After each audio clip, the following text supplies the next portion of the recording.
The player, if the player change device, items can be dropped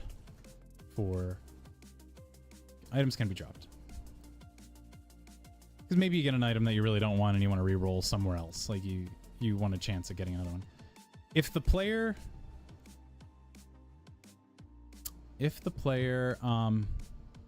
interacts with the strange device while possessing a strange item,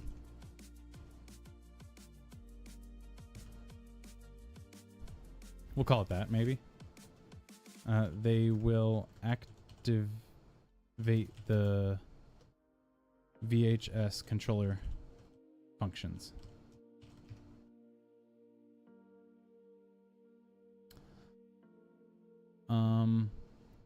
And then let me write up something that looks like a player interacting with that instead. So I'll probably take the same thing I just drew in a way.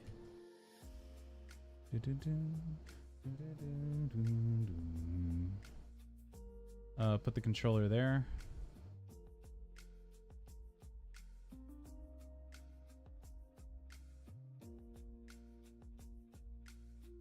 Play, fast forward, rewind, stop.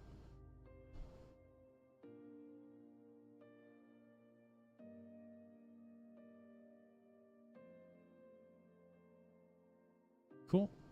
And we'll have the score here and the item, the strange item there. And the strange item will just look like a fast forward button, I guess. And you have to take that to the strange device. We'll say that there's some strange device, some contraption.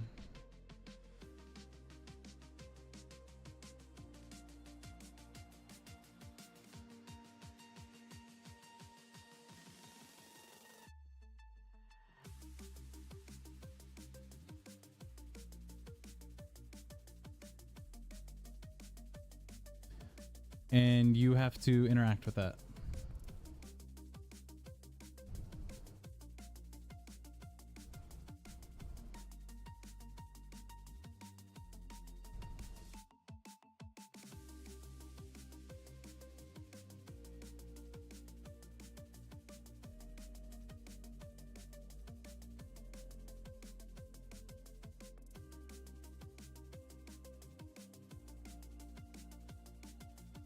There we go. And I don't think you can have two active at once. That wouldn't make too much sense. So I'll need to keep an eye on the state of that.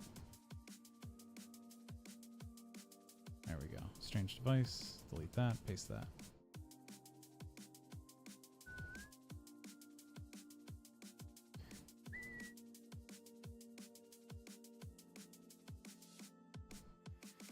Why is it so offset now? My friend, please fix yourself. Please fix yourself. Why? First one, okay. Oh, that's why. Middle. Sir? Sir, excuse me. I'm gonna need you to center justify yourself. Whatever.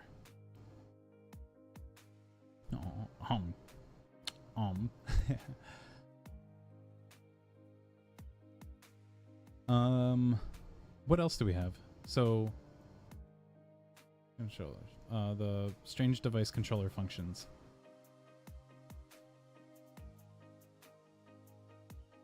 We have movement. We have the VHS functions.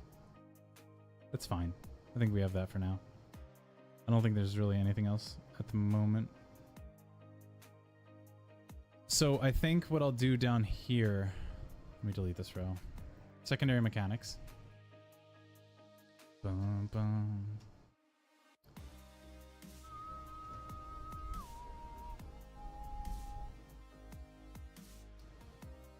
We'll have the different items and kind of what they do.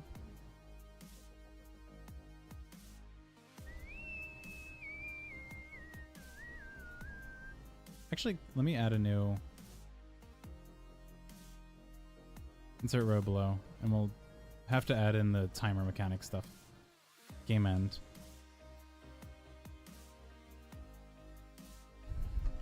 The game ends when either time runs out, indicated by the, what do you call that? Track timer HUD.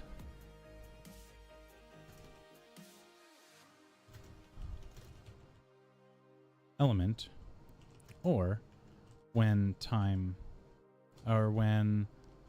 a player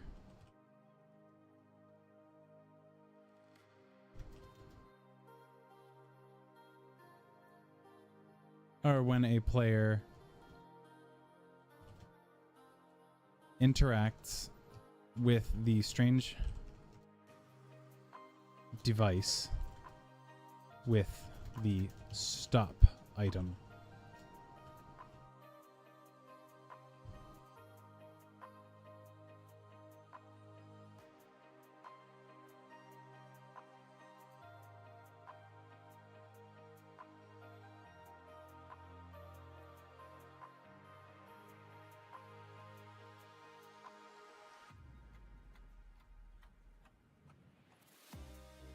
And then you have the stop item.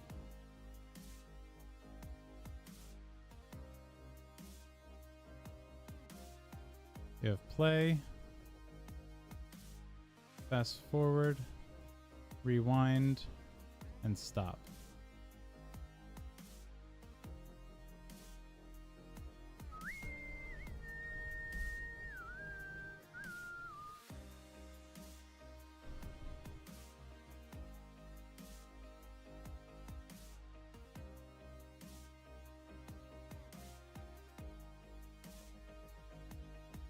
There we go. I should probably have an arrow at it.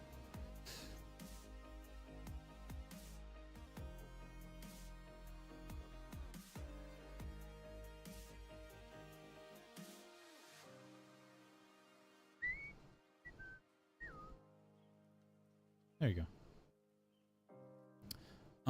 And that's how the game ends. Let's talk about the secondary mechanics. Can I do a page break? Shift enter? Shift enter? Control enter? There it is. Okay.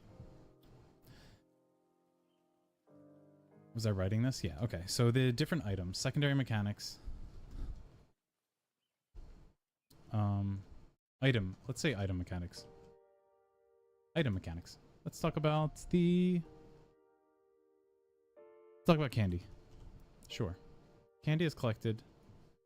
Candy collected accumulates and increases your score. The highest score and at the end of the game wins. Easy. And we'll put some candy here. I have a pad, so I'll just draw with the pad.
Candy.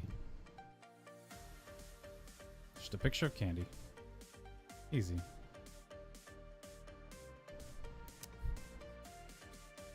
What else is there?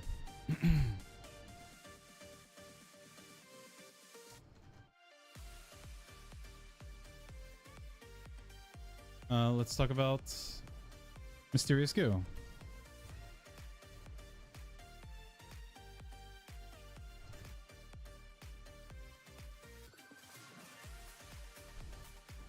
A player that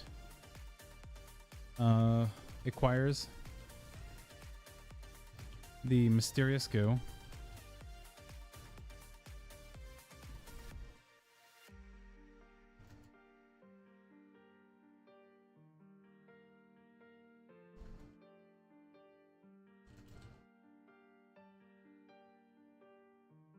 to slow down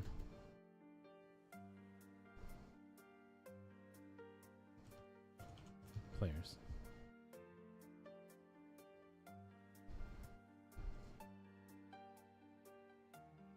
I need more space. I can't scroll. Oh, Windows. Okay, well, we're gonna fix the taskbar because it broke again. It automatically hide. Yeah, it breaks. There we go.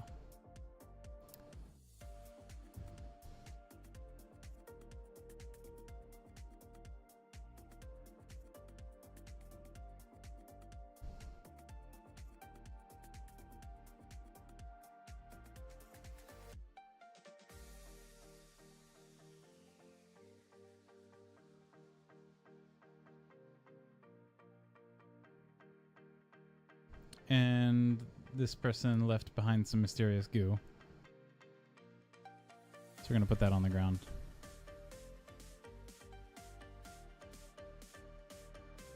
And you have the enemy team player here.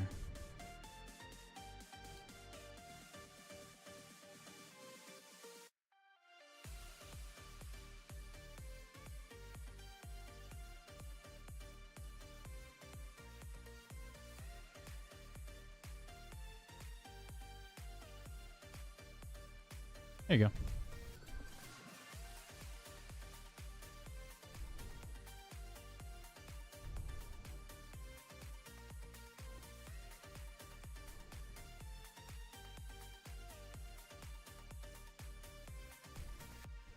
You'll see mysterious goo.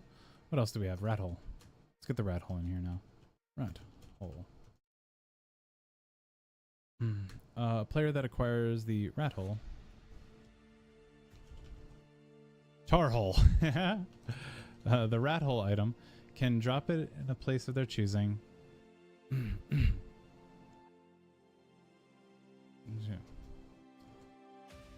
Choosing. When dropped, the rat hole will be invisible.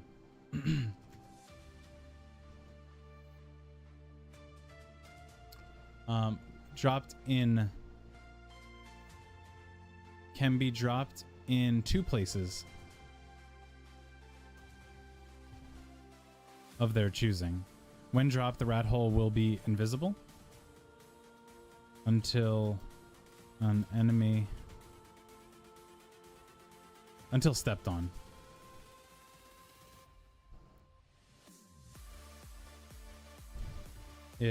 When stepped on, the rat hole will become visible to all and teleport players who step on it to the other hole. The other connecting hole.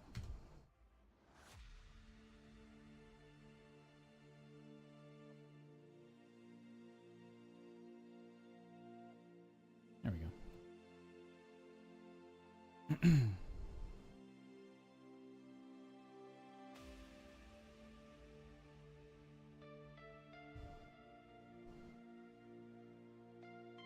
Now I'll just have an idea of the map right now, like.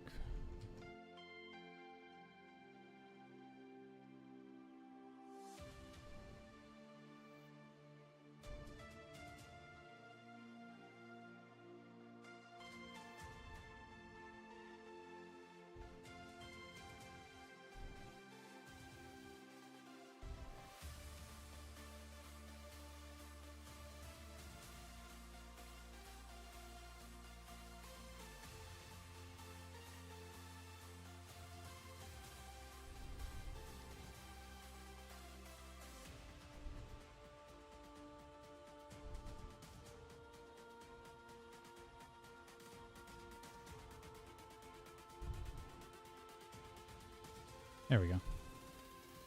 Let's say this is a map.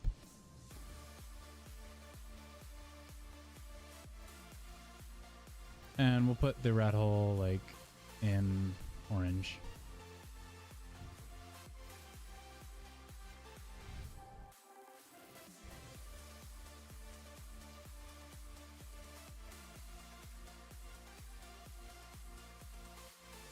Maybe here.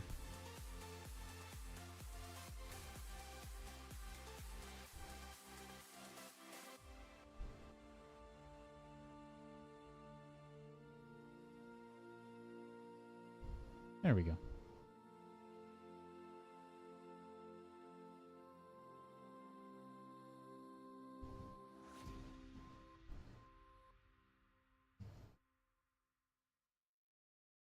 I think as the game goes on, this will help speed the game up in a way, but we'll see.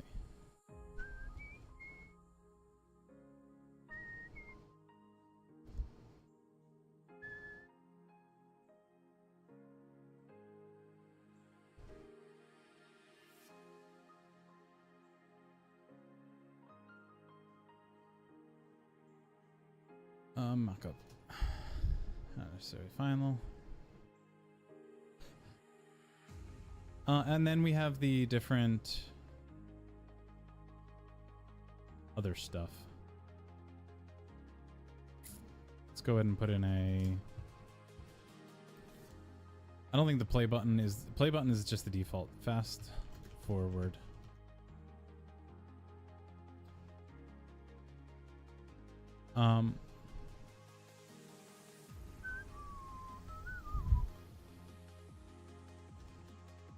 When acquired,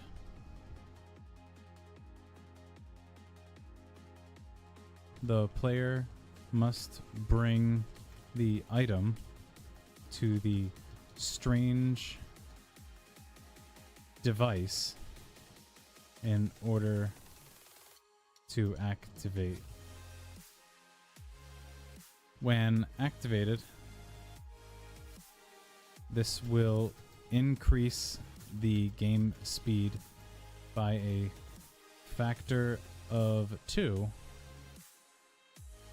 for 10 seconds.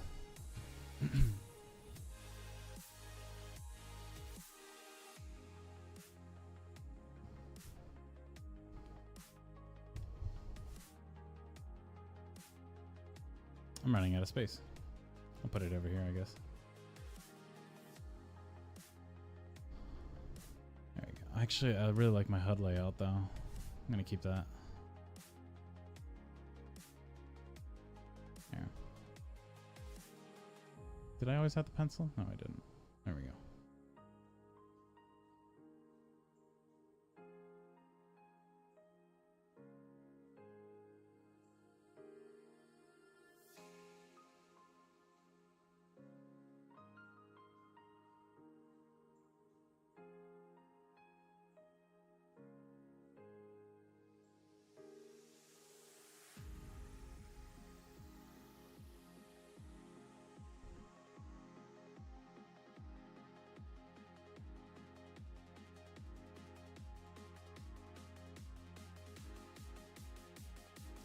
Okay, and then I'll select the black color and make that obvious.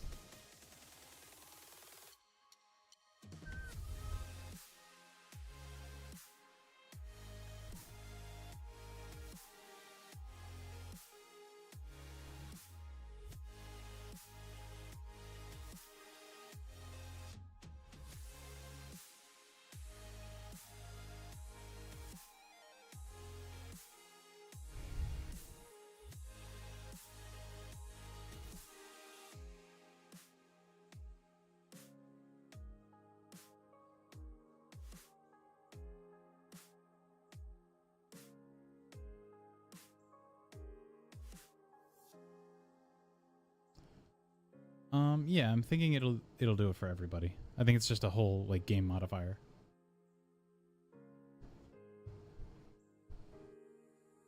If it doesn't work out, I can always change it.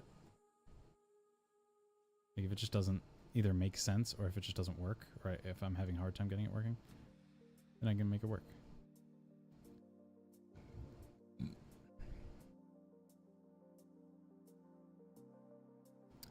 By a factor.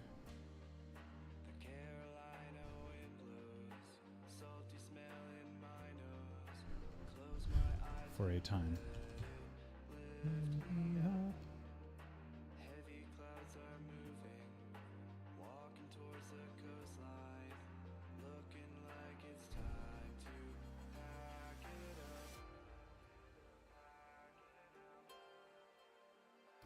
Fast forward, rewind.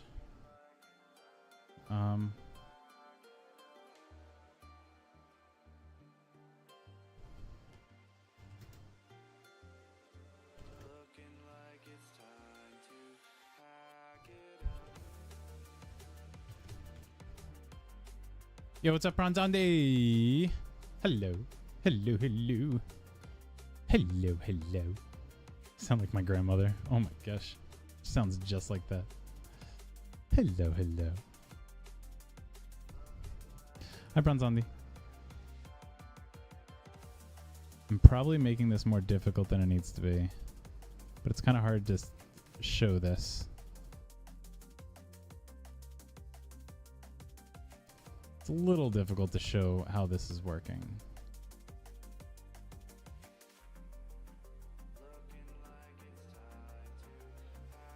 We're making a video game. We're making a video game from scratch.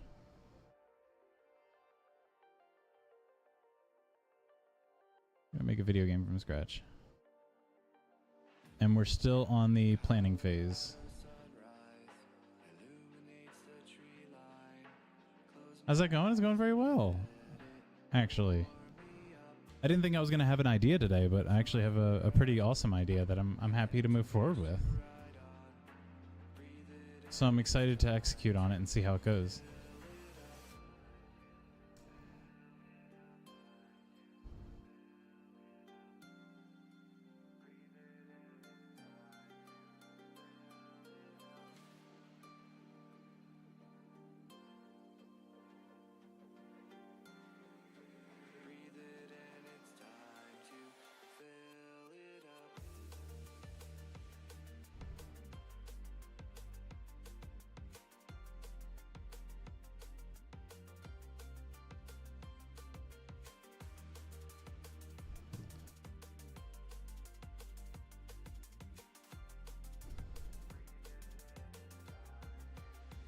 Mysterious goo, mysterious this stuff. Strange device.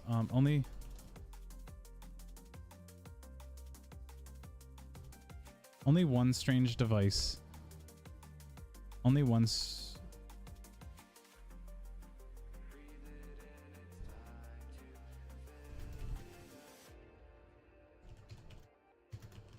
at a time. That might be something.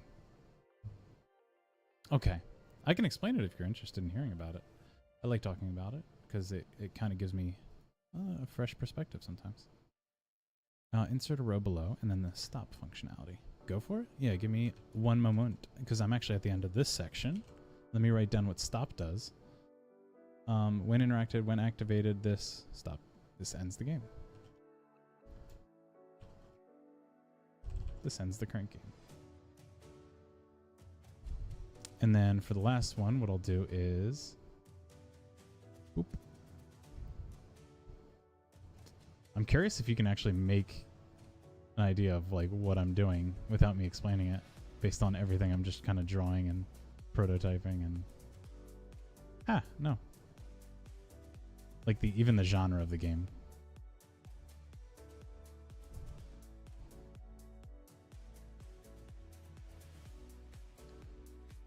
Go. Let me clear this out. Remember, the theme is found footage. And I'm actually going with a Halloween theme instead of a horror theme.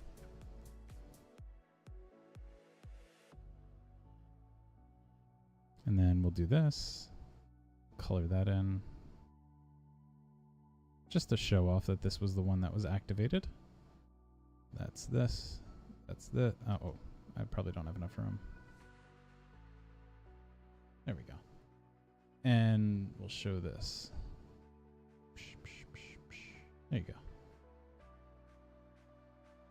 And it needs to be exciting because it's the end of the game. What? Bwah, bwah, bwah, bwah.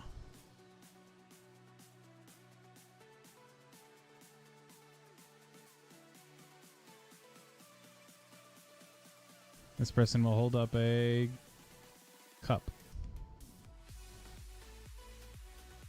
Actually, how about a big candy bag?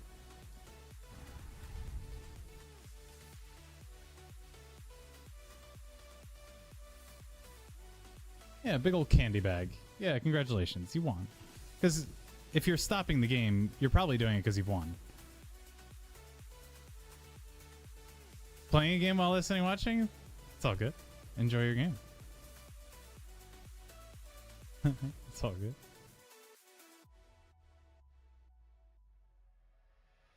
Awesome. Okay. So I'm almost done because I also have to do the art theme interpretation and the design and then audio. Game experience as well might help. Yes, I think I need to do these as well. Keyboard and gamepad.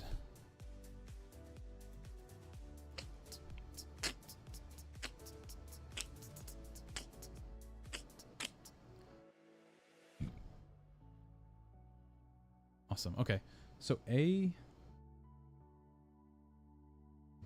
let's do this. Let's talk about this game.